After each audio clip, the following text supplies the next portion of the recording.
ছটফট করতেছেন। অদূরে তাকায় দেখলেন আমার নবী, আপনার নবী, দয়ার নবী, মায়ার নবী আসতেছেন। আবু হুরায়রা আনন্দে মনটা তার পাতলা হয়ে গেল।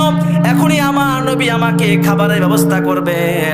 নবী এসে আবু হুরায়রার হাতটা ধরে বললেন, ও আবু হুরায়রা, তোমার কি পেটের ক্ষুধার কারণে তুমি গড়াগড়ি খাইতেছো? বলে, ইয়া রাসূলুল্লাহ, আমার পেটের ক্ষুধার তাড়নায় আমি রাস্তার মধ্যে মাটির মধ্যে গড়াগড়ি খাইতেছি। আবু হুরায়রাকে হাতটা ধরে পয়গম্বরের ঘরের মধ্যে নিয়ে গেলেন। ওখানে কোনো খানা নাই, শুধুমাত্র এক পেয়ালা দুধ। সুবহানাল্লাহ বলেন। খেয়াল করে শুনেন, শুধু এক পেয়ালা দুধ, কিন্তু ক্ষুধার্তের অভাব নাই।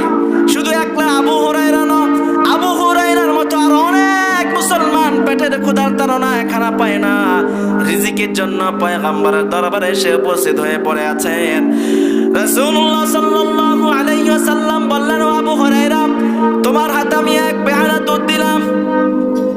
আবু হুরায়রা মনে মনে ভাবতে লাগলেন, মনে হয় এক পেয়ালা দুধ আল্লাহ রাসূল শুধু আমার একলার জন্য দিয়েছেন। আবু হুরায়রা আনন্দে চিৎকার করা শুরু করে দিয়েছেন।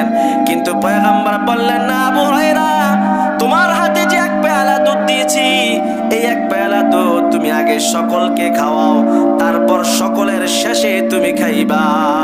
সুবহানাল্লাহ বলেন। আবু হুরায়রা মনে মনে ভাবতে লাগলেন, এক পেয়ালা দুধ তো আমার একলারই হবে না, আমার একজনেরই তো হবে না।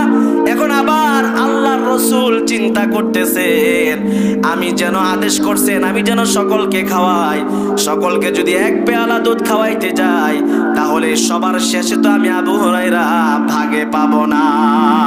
এই চিন্তা সে করতেছে, কিন্তু রাসূলের আদেশ অমান্য করার কোনো সুযোগ নাই, রাসূলের আদেশ অমান্য করার কোনো সময় নাই, সুযোগ নাই। আবু হুরায়রা এক পেয়ালা দুধ সিরিয়ালে বন্টন করতে লাগলেন, সকলকে খাওয়াইতে লাগলেন।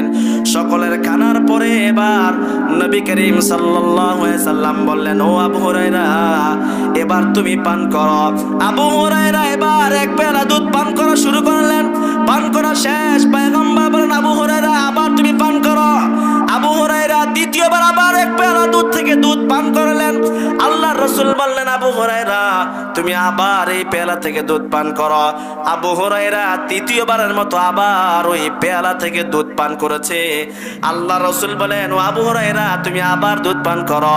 আবু হুরায়রা বলে, ইয়া রাসূলুল্লাহ, আমার পেটে আর ক্ষুধা নাই। সুবহানাল্লাহ বলেন।